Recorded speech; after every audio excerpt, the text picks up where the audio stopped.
তারেক রহমান ভাই, আপনি সবশেষ যে বক্তব্য দিয়েছেন, আপনার বক্তব্য কিন্তু আমরা এই ৭১-এর মুক্তিযুদ্ধ নিয়ে গত ৬ বছরে আপনার অনেক বক্তব্য আমরা শুনেছি। আপনি কিন্তু একদম মানে পড়াশোনা যে প্রচুর করেছেন ইতিহাস নিয়ে, সেটা বোঝা গিয়েছে। আপনি বই ধরে ধরে তারপরে এই আলোচনাগুলো করতেন, সেই বক্তব্য শুনেছি। আজকের এই 2 দিন আগের যে বক্তব্য আপনি ইতিহাস নিয়ে দিয়েছেন, সেই ইতিহাসের বক্তব্য আর আপনি এতদিন যে বক্তব্য বলেছেন সেটা মিলছে না একসাথে। যদি আওয়ামী লীগের বয়ান যদি আপনি ইতিহাস মনে করেন, তাহলে আওয়ামী লীগের বয়ান অনুযায়ী আপনার আব্বা কিন্তু একজন রাজাকার। এটা কিন্তু মাথায় রেখে তারপরে ইতিহাস নিয়ে আলোচনা করতে হবে খুব সাবধানে। এখন যদি আওয়ামী লীগের বয়ান দিয়ে যদি চালাইতে চান, খুব খেয়াল করে তারপরে সামনে পা ফেলতে হবে। কিন্তু কখনোই কিন্তু 3 দল একসাথে সমান শক্তিশালী 3টা বিরোধী দল পৃথিবীর কোথাও নাই। যেখানেই যাবেন আপনি 2টা।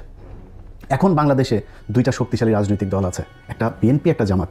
আমার মনে হয় এখনও বিএনপি সবচাইতে বড় দল, 2 নম্বরে যদি জামাত ধরেন, কিন্তু খুব শক্তিশালী। কিন্তু এটা খালি মানে মুখের কথা না, এটা বিএনপিও হারে হারে টের পাচ্ছে যে জামাত যে ভেতরে ভেতরে যে কী পরিমাণে ভোট তাদের বেড়েছে। এখন 3 নম্বর আরেকটা দল এরকম বড় বৃহৎ আকারে আসবে সেই সুযোগ নাই। যদি আসে সেটা বিএনপি আসবে। যদি বিএনপি মনে করে যে ৭১-এর সেই আওয়ামী বয়ান নিয়েই আসবে, তাহলে বিএনপির মোড়কে কিন্তু আওয়ামী লীগ চলে আসবে। নামে মনে হবে, সবাইকে দেখে মনে হবে এই তো বাংলাদেশ জাতীয়তাবাদী দল, কিন্তু এই দলে জাতীয়তাবাদের কেউ থাকবে না। এখানে সবই সেই আওয়ামী লীগের মতো, সেই লোকজনের কথা, সেই সব কিছু তাদের মতোই মনে হবে। আর সেটা যদি তারেক রহমানের বক্তব্যটাও যদি সেরকম হয়, তাহলে তার কিছু বলার নেই। একমাত্র জিয়া পরিবারকে আমরা বিশ্বাস করি যে না, তারা অন্তত বাংলাদেশ জাতীয়তাবাদের এই বাংলাদেশে তারাই হচ্ছে গিয়ে প্রণেতা, এবং তাদের হাত ধরে এটা শুরু হয়েছিল। তাদের এই পরিবার যতদিন থাকবে, বাংলাদেশ জাতীয়তাবাদ এটা থাকবে। এখন বাঙালি জাতীয়তাবাদে যদি আপনি যাইতে চান, এটা কিন্তু আওয়ামী লীগের নিয়ে হয়ে যাবে। তোমার নামে থাকবে হয়তো বিএনপি। আওয়ামী লীগের ইতিহাস বাংলাদেশে শেষ, এটা মনে মনে আপনাকে বেঁচে রাখতে হবে। সব শেষ। শেখ হাসিনার কথা আপনারা টেলিগ্রামে যারা শুনেছেন, যে এখন আমাদের আর কি করা, আমাদের আর করণীয় না, আমাদের গেরিলা হামলা করতে হবে। সো 2-4টা ভাঙচুর জ্বালাও পোড়াও করতে পারেন, করলে আবার মামলা খাবেন। এই রাস্তা তো আপনারা দেখিয়ে দিয়ে গেছেন। একটা হবে 1200 মানুষের নামে মামলা হবে, মুরগির উপর বোমা মারার মামলা করেছেন না, তো এই রাস্তা তো আপনারা দেখিয়ে গিয়েছেন। পুলিশকে সেই ইকুইপমেন্ট দিয়ে গিয়েছেন।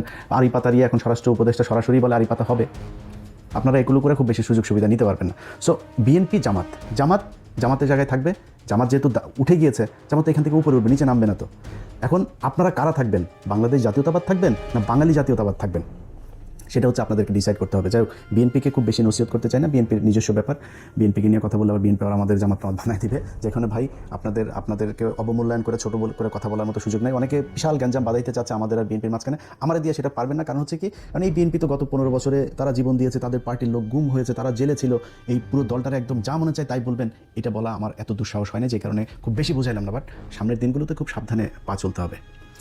মনে করেন জামাত ইসলাম ক্ষমতায় আসলো, আওয়ামী লীগ যা করেছে এই বিএনপির উপরে, জামাত ইসলাম সেটা কোনোদিনও করবে না। করলে আমরা ছেড়ে দেবো না তো, যে জামাত এসে বিএনপির গুম করবে, খুন করবে, বিএনপি একদম বিরোধী দল নিশ্চিহ্ন করে ফেলবে, জামাত আমরা ছেড়ে দেবো নাকি? কিন্তু যদি আওয়ামী লীগকে আবার আনেন, আম এবং ছালা দুটাই যাবে।